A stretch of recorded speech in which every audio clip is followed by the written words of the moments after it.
Rio-Sulense de 1958, filho de Valmor e Laura, de saudosas memórias. O nosso convidado foi músico na sua juventude, foi procurador do município de Rio do Sul em 1984, quando o prefeito era Danilo Lorival Schmidt. Foi presidente da Liga Rio-Sulense de Futebol. Candidato a prefeito de Rio do Sul no ano 2000. Em 2002, foi suplente de deputado federal. Idem em 2006 a deputado estadual. Mas já em 2007 ocupou uma cadeira na Assembleia Legislativa do Estado de Santa Catarina.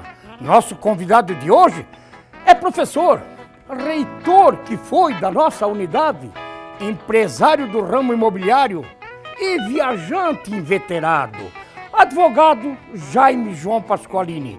Chega mais, estimado!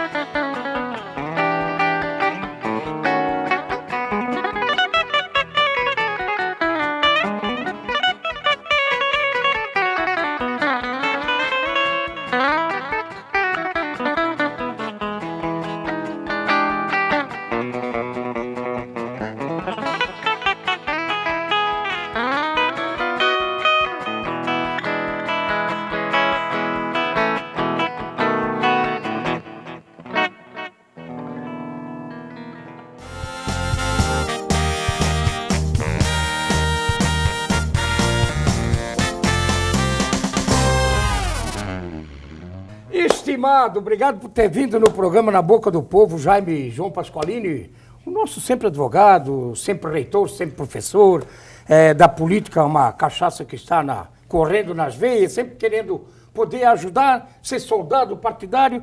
Você realmente é uma figura diferenciada. Eu, quando vejo o seu currículo, e na abertura citei algumas coisas, que não tinha como falar tudo que o Jaime já proporcionou e já praticou e procurou fazer na nossa querida Rio do Sul, eu vejo que você realmente é um homem, assim, além de inovador, empreendedor, você é um cara de muita coragem, Jaime, porque o que você já enfrentou pelo andar de carruagem, perdendo o pai muito jovem, criança, seu pai morreu muito jovem, agora, infelizmente, tempos atrás, sua mãe também, infelizmente, já foi se juntar novamente ao seu Valmor. Você tem um currículo realmente diferenciado, Jaime, me chama muita atenção isso. Obrigado, Nenê. Primeiro, obrigado por me convidar mais uma vez para o teu programa e poder conversar um pouco com você e com os telespectadores. Eu não sei se é coragem, mas, sabe, a minha vida profissional tem arrecadado alguns inimigos. Mas eu digo que um homem pode ter inimigos, adversários, muitas vezes por atos de desonestidade. Não é o meu caso. Eu, como advogado, arrumei alguns inimigos pelo fato de processar um outro. E advogado sempre está contra alguém, certo? Mas por nenhum ato de desonestidade. Então, é um fato que acompanha a minha vida profissional e política, é que eu sempre fui muito bem votado. E as pessoas estranhavam, mas com esse cara, esse desgraçado, sempre sai bem votado. É porque eu não faço mal para ninguém. Eu procuro manter as amizades. Quando a gente faz mal é profissionalmente, né? Quando tu processa alguém, mas fora isso, eu tenho grandes amigos e na verdade, não é fazer o mal, né, doutor Jaime, vamos dizer assim, como advogado, é o doutor quando Jaime. Tu leva É que você tá defendendo a causa do seu... Claro, mas quando tu leva um cidadão para prisão porque não pagou a pensão, o que tu acha? Ele vai rezar uma Ave Maria todo dia para mim? Claro que não. Para mim morrer, né? Claro então, isso faz parte da vida profissional. Mas, fora isso, o lado profissional, graças a Deus, só tenho angariado cada vez mais amigos. Ô, estimado, eu quando vejo, né, eu falava isso já na abertura também, você formou, fez direito na FEPEV na época? Antiga FEPEV, hoje Univale. Hoje Univale. Aí você veio, começou a advogar, virou procurador do município de Rio do Sul em 84, na gestão de Danilo Lorival Schmidt. E depois Clóvis Gärtner. Depois Clóvis Gärtner também, exatamente, bem lembrado, depois Clóvis Gärtner também. Posso te contar uma passagem rápida? Claro. Quando saiu o Danilo para ocupar um cargo de secretário de Estado de promoção social, o Clóvis assumiu que ele era vice-prefeito. Ele criou, nós criamos, ele me pediu o primeiro órgão de trânsito no Brasil que controlava todas as multas de trânsito, de forma que o cidadão sabia se ele tinha sido autuado ou não. Hoje, como está nos Detrans, nós já tínhamos implantado com aquele Cordeiro, Ataíde Cordeiro, foi o meu primeiro funcionário para criar o primeiro órgão de controle de multas de trânsito do Brasil. Foi Rio do Sul. Foi na nossa gestão. Então, quer dizer, no Brasil foi uma coisa... primeiro órgão que funcionou de controle de multas de trânsito foi em Rio do Sul. Que era, claro, para a cidade de Rio do Sul, claro. Mas foi como nós recebíamos autuações dos carros que trafegavam em outros lugares, sim, também controlávamos as placas de Rio do Sul. O cara de Rio do Sul está lá e fala, não, foi multado, você tinha esse controle aqui. O Ataí, de vez em quando eu me encontro com ele lembra, foi o primeiro órgão organizado do Brasil. Foi na época, aí já estava na... A pedido do Clóvis Gertner. Do Clóvis Gertner. Clóvis, grande cartorário, foi um prefeito... Magnífico. Respeito a todos que passaram. Todos tiveram importantes passagens. Mas o Clóvis sem nenhuma acusação de foi assim um diferenciado. Né? Foi uma brilhante administração. Curta, mas brilhante. É verdade. Ô, Estimado, mas eu quero chegar mesmo, é que você está advogado, procurador do município, professor há muitos anos na nossa... Você é professor desde a época da fundação da nossa FEDAV? Desde a FEDAV. Que hoje desde 85, eu já estou há 34 anos lecionando. Como professor? É, professor. Então já passou alguns alunos, seus mãos, que se formou advogado. Sim. A matéria que você dá é só na área do direito, né? Do direito. Sempre brinco, no início do ano, os alunos... Eu me apresento, professor Jaime João Pasqualini e tal. Aí o aluno levanta, professor Jaime, meu pai foi seu aluno.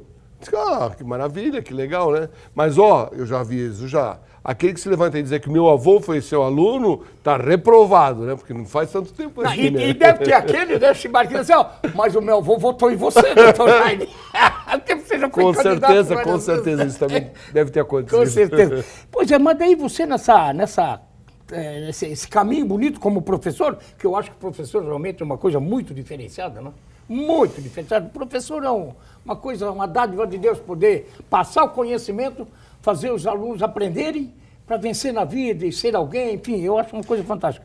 E você acabou virando reitor, que quando a faculdade, a nossa unidade, deu assim uma explosão de cursos, de unidades físicas, enfim, Presidente Getúlio,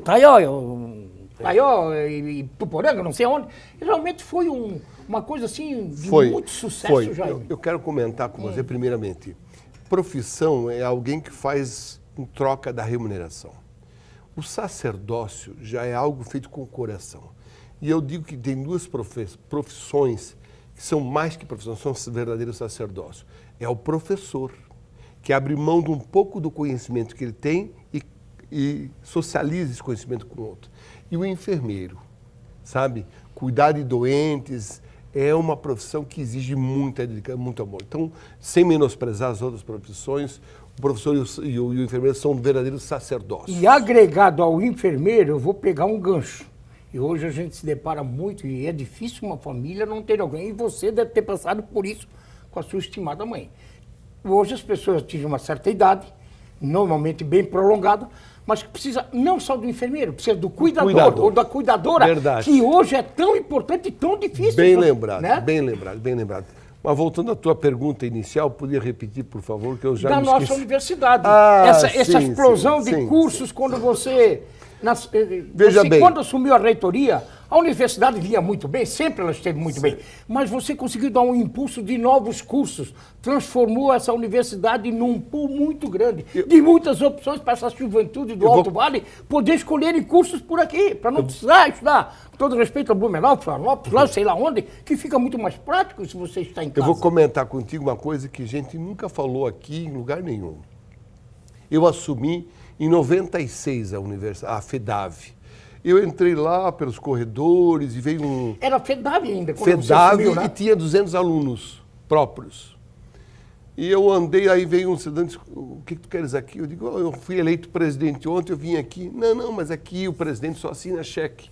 O resto eu faço tudo. Eu digo, não, mas eu não sirvo para isso, só para assinar cheque, eu quero fazer muito mais. E naquele momento mesmo, eu chamei um cidadão que estava ali numa mesinha intocada, o Chico Fronza. Chico Fronza. Francisco. Por isso que eu digo, todo ser humano tem o seu valor. basta tu descobrir o valor dele E poder usar fazer aquele potencial no Exatamente. bom sentido, né? No bom O Francisco começou a desenvolver os trabalhos, os projetos, a coisa foi se multiplicando. Naquele momento, agora vem a informação inusitada. Naquele momento nós descobrimos que a FURB tinha um projeto de encampar Jaraguá do Sul, a FERJ, a FEB de Brusque e a FEDAV de Rio do Sul. Isso eu nunca soube. Ia ser filial. Isso eu nunca soube. A FEDAV ia ser filial. Por que já ia ser filial? Nós tínhamos 2 cursos próprios, Administração e Ciências Contábeis. Desminta quem for corajoso. A FEDAV só tinha 2 cursos próprios, Administração e Ciências Contábeis. E tinha 3 cursos da FURB, Direito, Letras e Pedagogia. E era uma parceria com a FURB, né? Emprestado, claro. né? Isso era proposital estratégico para a FURB, para encampar. Então eles tinham um projeto lá de transformar nós uma filial da FURB.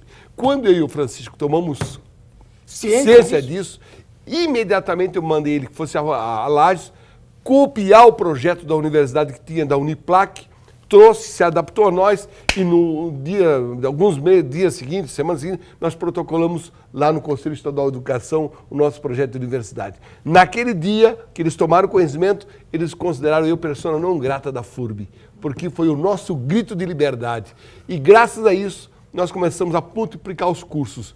De 2 cursos próprios, quando eu terminei a nossa gestão, nós tínhamos 20 cursos próprios, 2 pós-graduação e 1 residência médica. Era a única universidade brasileira que tinha uma residência médica sem ter o curso de medicina. Já estava planejado para ser. Já estava planejado e o professor Célio tem reconhecido isso, que era já um projeto nosso para realizar. Então, a transformação da FEDAV tem todas essas nuances, essas questões. De alunos de 200 para 3.000 alunos. Né? E os campos. Faço aqui o reconhecimento para Marli Bastos, a esposa do nosso querido saudoso Célio Bastos. Um dia ela veio visitar a universidade, ela disse, doutor Jaime, essa juventude que vem de Rio do Campo, de Mirim Doce, de Petrolândia, eles não podem vir para Rio do Sul. Por que o senhor não leva essa então FEDAV, a universidade? Boa ideia. No mês seguinte já queríamos Taió, Ituporanga e Presidente Getúlio. No mesmo ano de 1998, nós levamos um grupo de 45 empresários para a feira de Hannover, na Alemanha. Nós circulamos toda a Europa, mostrando para eles as inovações que aconteciam nas feiras. No ano seguinte, levamos 94 empresários, microempresários aqui, que desejavam conhecer o que corria no mundo. A universidade levou, cada um pagou a sua passagem, mas quem foi o protagonista foi a universidade que levou essas pessoas.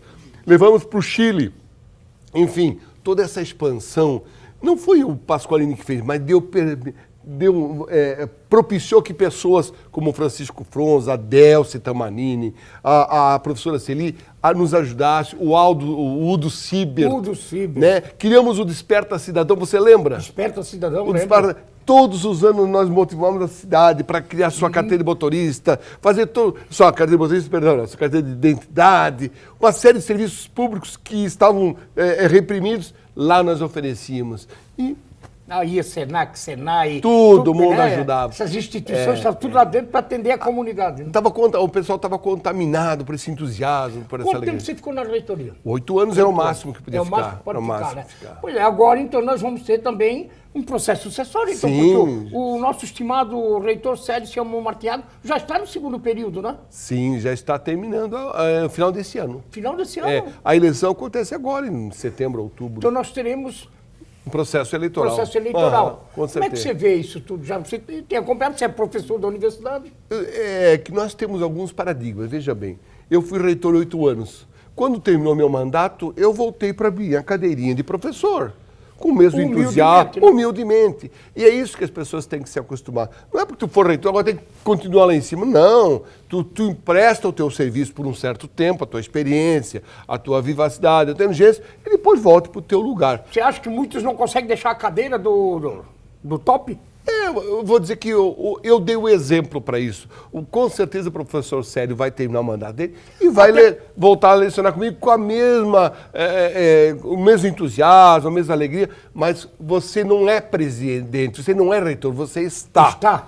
presta o teu serviço, volta pro teu canto. E até porque o Célio é de uma humildade. simplicidade. Ele é salesiano, né? É, ele é o Célio é salesiano. O salesiano é compenetrado, ele é inteligente, com bom... Olha... O Célio parece aquele padre da moda antiga. É. Muito querido, O Célio foi meu professor, não sei se você sabe, né? De inglês e mais uma disciplina lá no Dom Bosco. Ele era para ser padre, o Célio. Não. Mas eu tenho uma gratidão pelo Célio, porque ele tem, em todos os pronunciamentos dele na universidade, ele tem reconhecido o trabalho que foi feito nos nossos 8 anos. É bem verdade que você sabe que quando você sai, tu perde o poder, né? As pessoas procuram esquecer o que você fez, mas o Célio sistematicamente tem realçado o trabalho que a equipe dos nossos 8 anos prestou à universidade e à nossa comunidade. Então, a tendência agora, com esse processo eleitoral que é obrigatório em função do estatuto, o nosso reitor vai completar 2 mandatos, são 8 anos, vai ter um processo eleitoral. O vice, que é o estimado Alcir Teixeira, que é uma figura boníssima, também de uma simplicidade a toda prova, deverá ser o sucessor? Deverá ser o candidato ao sucessor? É um candidato natural, né? Ele está preparado, ele está maduro. Eu acredito que existem outras pessoas também com vontade de ser, mas eu penso que na minha modesta modo de ver as coisas, o Alcir é o melhor candidato que se mostra agora para dar o destino, porque nós temos grandes desafios. E para enfrentar esses desafios, olha...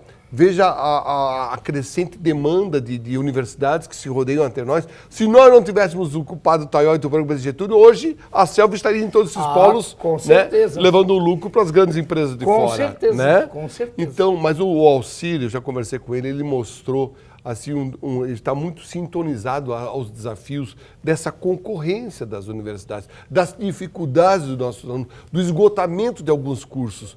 Eu tinha dito para o Célio, para o Alcir, por que não pensar em cursos de aeronáutica? Eu já falei no teu programa. Você já falou outra vez aqui. É a única universidade do Brasil que tem aeroporto próprio. Nós temos aqui, né? Um aeroporto. Aqui em Londres. Né? É só tu recrutar professores, começa um curso de mecânica de motores aeronáuticos, de aviação, daqui a um pouco paraquedismo, daqui a pouco helicóptero. Hoje você não precisa comprar um Boeing, tu compra uma cabine de simulação e você treina os alunos. Então nós temos que avançar. Hoje ou então piloto daqueles aparelhos pequenos, como é que se chama?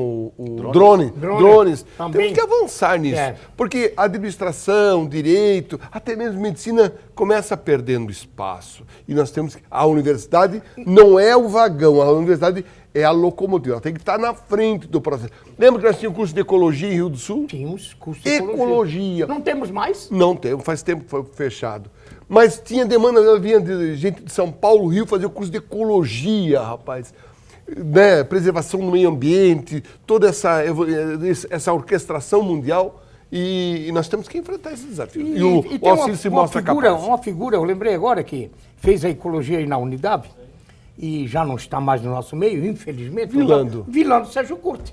Ele veio aqui no programa, ele deu um banho, essa figura. É formado por nós. Formado pela ecologia. Agora. Ecologia. Outra coisa, você falou dessa situação de novos cursos inovadores. Você sempre gostou da coisa da inovação, né? Você sempre foi muito arrojado no empreender, de ter essa coragem de buscar coisas diferentes, né? Num mundo competitivo como é o nosso, porque a informação chega em milésimos de segundos, tu só pode ser melhor sendo diferente.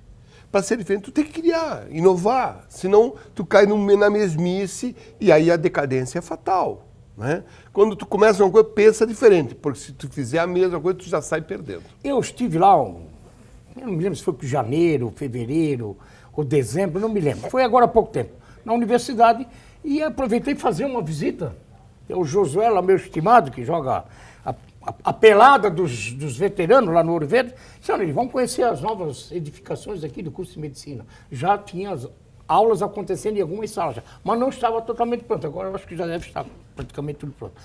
Eu saí de lá orgulhoso de ter estudado na nossa FEDAB, Administração de Empresas, de conhecer o crescimento dessa faculdade quando ainda existia a Beira ali, a nossa estimada Beira, e a universidade veio ocupando aquele espaço. E quando eu vi aquela pomposidade, no bom sentido, e não falando em termos de elite, a pomposidade de um prédio magnífico. Magnífico, aquela estrutura de medicina, uma coisa sensacional. Isso é um exemplo para o Brasil. Com certeza. o curso de medicina, ele é, vamos dizer, a universidade tem, a FEDAV tem o primeiro momento de criação lá nos anos 66, se eu não me engano. Tem o segundo, quando em 99 foi criado, transformado em universidade.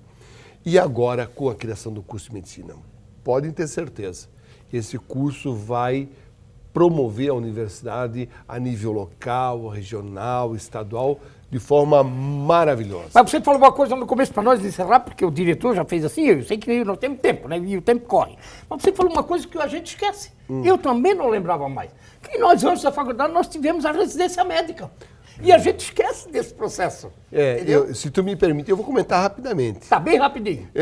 Na universidade sem o curso sem medicina é difícil. Então, nós queríamos criar o curso de medicina.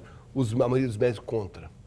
Aí o Francisco falou assim, Jaime, a estratégia é a seguinte, traz residência médica, prepara os professores para serem professores, vai criar uma massa crítica dentro do meio médico, a ponto daqui a um pouco eles próprios quererem o curso de medicina. Tanto que o coordenador do curso de medicina é o doutor Augusto, faz. Claro. Que é ligado ao João Cláudio e Jair Teixeira, que são os protagonistas da residência médica. João Cláudio e Jair Teixeira. Junto com o ex-vice-prefeito, o Teixeira também. O Jorge Teixeira. Os quatro aqui eles brigaram para nós termos a residência médica aqui. Devemos, e na sequência veio o curso de medicina. Devemos muito a esses 4 profissionais de medicina. Rio do Sul ainda vai agradecer muito a eles. Já nós temos que ir ao nosso intervalo, porque o tempo já estourou um pouquinho, mas nós temos que ouvir esse estimado, amado, abençoado, recomendado e deslumbrado Baby Felizardo. E fiquei lisonjeado para rimar, né? Olha o trem, vem surgindo de trás das montanhas azuis. Olha o trem, olha o trem, vem trazendo de longe as cinzas do velho Aeon. Já vem, fumegando, apitando, chamando os que sabem do trem. É o trem, não precisa passagem, nem mesmo bagagem no trem. Quem vai chorar, quem vai sorrir, quem vai ficar, quem vai partir, pois o trem está chegando. Tá chegando na estação, é o trem das 7 horas, é o último do sertão, do sertão, do sertão.